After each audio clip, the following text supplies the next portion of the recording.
بسم الله والصلاة والسلام على رسول الله. أهلا بيكم في قناة أحلام سعيدة. النهاردة إن شاء الله هنتكلم عن الأحلام السعيدة اللي بتبشرك لما تشوف حد متوفى إن هو إن شاء الله في نعيم الله وفي كنف الله ومبسوط وسعيد. بيجي برسالة بيطمنك فيها، بيقولك ما تقلقش عليا ولا تحزن، إحنا الحمد لله نلنا رضا الله سبحانه وتعالى. خليك معايا بعد الفاصل، هنتكلم عن الرموز والأحلام اللي لما تشوفها تطمن إن شاء الله.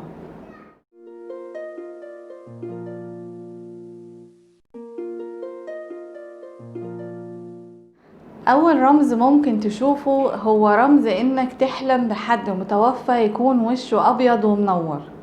تيجي تقول ده أنا حلمت مثلا بأبويا المتوفي كان وشه أبيض ومنور زي البدر. الحلم ده فعلا رؤية. الحلم ده بينطبق على الآية الكريمة اللي بتقول: أعوذ بالله من الشيطان الرجيم، وأما الذين ابيضت وجوههم ففي رحمة الله هم فيها خالدون. سورة آل عمران الآية 107. الآية دي بتدل إن هو إن شاء الله في خير وفي نعيم عند ربنا. الآية دي بتقولك اطمن هو بخير وما تحزنش عليه أبدا. أما تاني رمز يفرحك ويبشرك بالمنزلة العالية اللي فيها المتوفى اللي انت بتحبه وعزيز على قلبك. الرمز التاني هو انك تشوف حد متوفي ويجي يقولك انا ما متش يا فلان او انا حي، فانت تستغرب ازاي انت مت، يقولك لا انا عايش انا حي. الحلم ده سبحان الله المتوفى وصل لمكانة ومركز عند ربنا من مكانة الشهداء.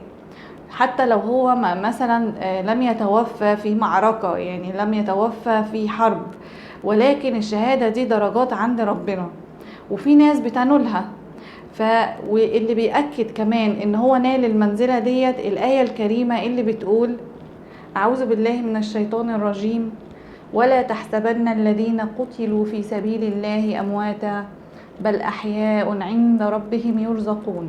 صدق الله العظيم. الآية دي معناها ان هم أحياء عند ربنا. هو جاي بيقولك كده أنا حي أنا عايش، أبشر، هو إن شاء الله في مكانة كويسة وجاي بيطمنك عليه. أما تالت رمز فهو رمز إنك تشوف متوفى كان بيبتسم أو بيضحك في الحلم. تيجي تصحى من النوم تقول يا ماما ده أنا حلمت بتيتا بتضحك وكانت الضحكة من هنا لهنا، ده كانت طول الحلم مبتسمة وسعيدة.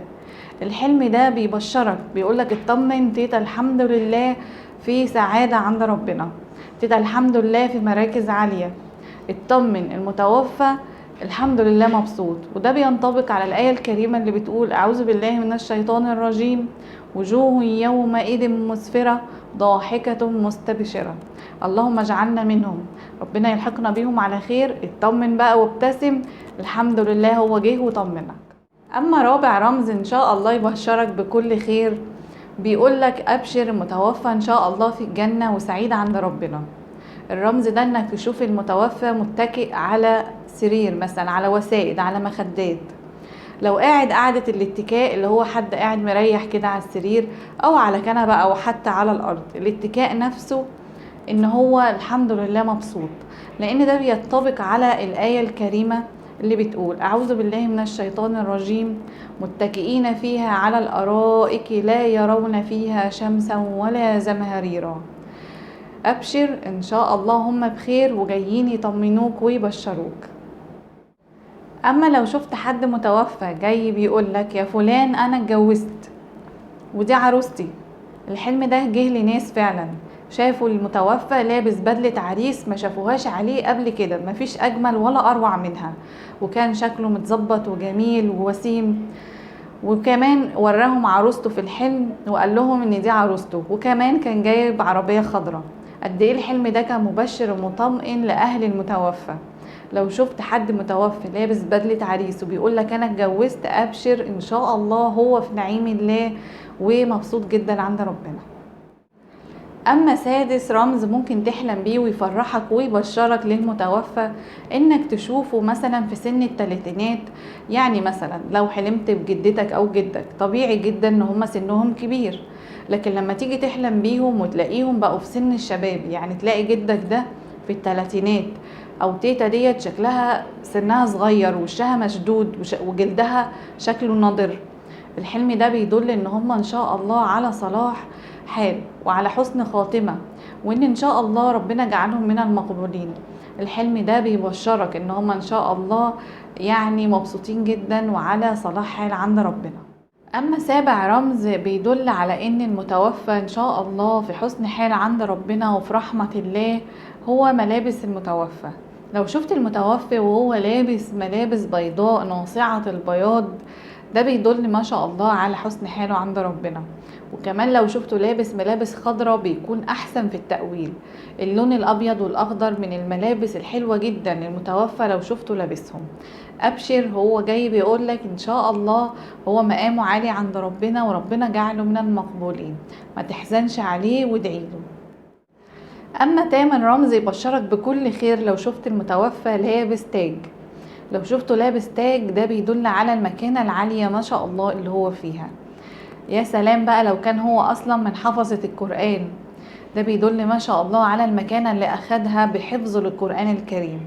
ربنا يلحقنا بيهم على خير، وابشر هو ان شاء الله مكانته عالية جدا عند ربنا. قبل ما انهي الحلقة عايزة اقول لكم ان الاموات من الرؤى المهمة جدا اللي بهتم بتفسيرها. ليه؟ لان هم في دار الحق، وما بيجوا برسالة في الحلم، بيجوا الرسالة دي بتكون حق، بهتم بيها جدا. الاموات دايما كلامهم بيكون يعني رسالة موجهة ليك. يعني مثلا هو جه دلوقتي بشرك ان هو كويس، ابشر خلاص ما تحزنش، مش عايزك تحزن عليه، مش عايزك يا امي تقعدي تعيطي. ابشري، احنا هم السابقون ونحن بهم ان شاء الله لاحقون. ما تبكيش، قولي الحمد لله رب العالمين ان هو بشرك، وادعي له دايما. عايزاكم يا جماعة تدعوا معايا: اللهم اغفر للمسلمين والمسلمات الأحياء منهم والأموات، والحقنا بهم على خير يا رب العالمين.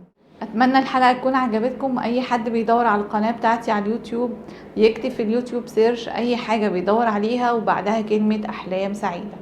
شكرا ليكم، متنسوش اللايك والاشتراك، والسلام عليكم ورحمة الله وبركاته.